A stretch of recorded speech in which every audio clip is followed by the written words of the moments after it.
Martiati, spesialis penyakit dalam. Selamat menjalankan ibadah puasa Ramadan. Dehidrasi merupakan salah satu masalah yang bisa terjadi pada saat kita menjalani puasa Ramadan. Dehidrasi merupakan kondisi di mana cairan tubuh yang masuk lebih sedikit dibandingkan dengan cairan tubuh yang keluar. Ada 3 macam atau 3 derajat dehidrasi. Yang pertama adalah dehidrasi ringan, dehidrasi sedang, dan dehidrasi berat dengan gejala dan tanda yang berbeda-beda. Tanda dan gejala dehidrasi sangat bervariasi, mulai dari rasa haus saja, kemudian bisa juga demam, kemudian mengantuk, urin yang terasa lebih pekat atau lebih gelap dari biasanya, pusing sampai dengan pingsan, juga bisa terjadi kram otot dan juga terjadi konstipasi atau sembelit. Tubuh manusia tersusun sebagian besar oleh cairan. Hampir lebih dari 60% tubuh kita, terutama orang dewasa, terdiri dari cairan. Jumlah cairan tubuh total yang pada masing-masing individu sangat bervariasi.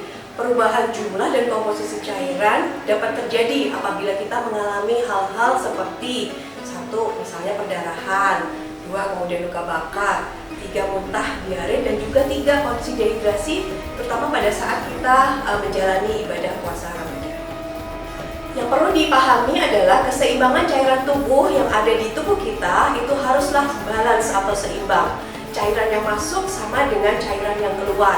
Cairan yang masuk bisa didapatkan dari makanan, dari minuman, atau dari metabolisme tubuh kita sendiri. Sedangkan cairan yang keluar bisa didapatkan dari pernafasan atau dari kulit, dari keringat, juga dari feses atau juga dari kencing yang kita keluarkan dari hasil metabolisme tubuh kita. Jadi keduanya ini harus seimbang antara yang masuk dan yang keluar. Apabila tidak terjadi keseimbangan, maka akan terjadi dehidrasi. Inilah yang kita bahas pada saat ini. Dalam kaitannya menjalani puasa Ramadan, ada beberapa respon tubuh yang terjadi pada saat kita kekurangan cairan atau pada saat kita menjalani puasa. Yang pertama adalah respon dari haus. Jadi kita akan lebih haus dari biasanya sehingga kita berkeinginan untuk minum. Kemudian respon dari mulut, yaitu air liurnya akan menjadi lebih kental. Kemudian pernapasan, yaitu air yang keluar melalui udara yang ada di hidung kita ini akan menjadi berkurang, sehingga akan mempengaruhi juga dalam keseimbangan cairan tubuh. Kemudian kulit, yaitu keringat yang berkurang. Jadi penguapan yang ada di kulit ini akan berkurang karena respon dari kita kehilangan atau kekurangan cairan. Kemudian yang terakhir adalah dari ginjal itu sendiri. Jadi ginjal itu produksi kencingnya akan berkurang, sehingga urin kita, saya sebutkan tadi, urin kita menjadi lebih pekat atau lebih gelap dari biasanya. Kebutuhan cairan kita sekitar 30-40 cc per kilogram berat badan. Ini untuk ukuran orang dewasa.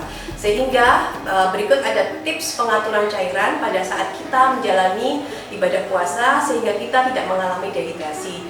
Yang pertama adalah ada 8 waktu yang kita gunakan untuk memenuhi asupan air putih. Yang pertama adalah 1 gelas pada saat bangun sahur, 1 gelas pada saat setelah makan sahur, kemudian 1 gelas pada saat berbuka puasa, 1 gelas lagi pada saat setelah sholat maghrib, setelah makan malam, setelah sholat isya, setelah sholat tarawih, dan yang terakhir 1 gelas sebelum tidur. Sehingga total kebutuhan cairan harian tidak berkurang dari yang seharusnya dibutuhkan oleh tubuh. Mari kita jaga asupan cairan tubuh kita sehingga kita tidak mengalami dehidrasi. Terima kasih. Wassalamualaikum warahmatullahi wabarakatuh.